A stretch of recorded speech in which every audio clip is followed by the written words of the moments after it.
I'm Mike Johnson, that's my wife Allison, and our son Caden. And we just bought an 120-year-old farmhouse on 15 acres.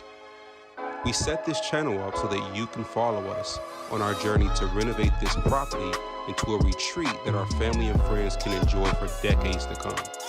But I gotta warn you, there will be challenges, and this won't be easy. And whoa, look at that. But then again, what worth having is easy. So hit the subscribe button and we'll bring you along every step of the way. Let's go. Hey, what's up, folks? Welcome to episode 8, where we are going to review our preliminary design plans for the renovation. Now, of course, these are preliminary. We haven't actually got into the renovation yet, so as you get into renovations, things may change, but we do feel pretty confident that we're going to stick to this plan, and this is going to create a pretty kick-ass farmhouse. So let's start by walking into the front door as we did before. Now, if you remember in the earlier tour video, when you walked into the front door previously, or as is today, you actually ran right into a wall where there was a steps or a door to the steps that led up to the attic. Now, this is a drawing of the house, or the first level of the house, once we finish the renovation, and you'll notice that there's no longer steps when you walk into the front door. Instead, we're going to walk right into a small office space that we're adding, because we were able to reconfigure the layout and actually add this space to the first floor, which we're really happy about. And we're hoping to be able to do like a frosted glass wall, like kind of like a conference room. So make this area really cool when you first walk in. Now, if you also remember when you first walked into the house, in the front door to the left was the master bedroom. And there's not going to be a whole lot different with the master bedroom. There was a small section here of a closet that was there before that we are going to basically cut off so that we can create this new office space and also have a step going up into the attic. So this is still a 16 by 16 master bedroom, which is plenty space. So we felt like that was a small price to pay to have this nice new office space. Also, when you walked in the front door to the right, you went into the living room. And the layout of the living room is going to look very similar to what's there today. Couple key differences though. The wall that goes from, or the opening that goes from the living room into the kitchen is obviously going to be opened up quite a bit on this new floor plan. Your steps, instead of going into the steps when you first walk into the door this way, are now going to go up into the left to go up into the attic.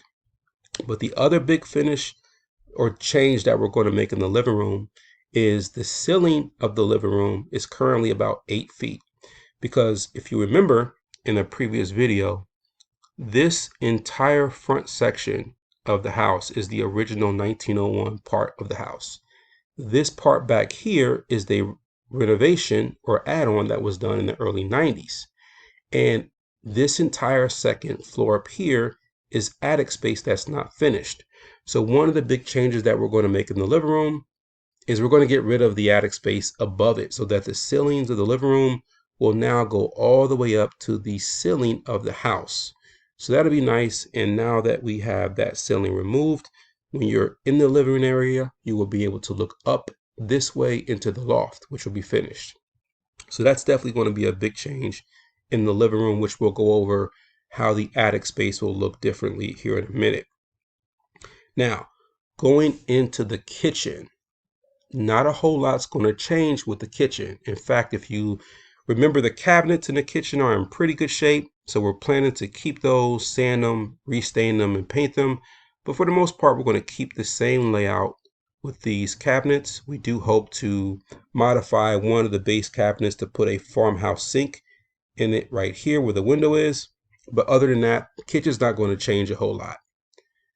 The laundry room that was immediately off the kitchen area, if you remember, was pretty much open. We do plan to close that off so that there's some separation between the laundry room and the kitchen going forward. And also there will no longer be an entry into the bedroom, or the bathroom, excuse me, on the first floor, which will now be exclusively used by myself and Allison as a master bathroom. So that's pretty much how the first level of the house is going to look. By the way, I'm an MBA, so I use PowerPoint all the time. I did these drawings in PowerPoint. This is not professionally designed if you cannot tell already, but guess what? It does a good enough job to illustrate the contractors and the county exactly what we're looking to do with the renovation. So just a tip, you can save a lot of money if you can work with PowerPoint or one of the online tools to do some basic layouts of what you want your house and renovation to look like once you're done. You don't necessarily have to spend a whole lot, but certainly it helps if you are a little bit software challenged.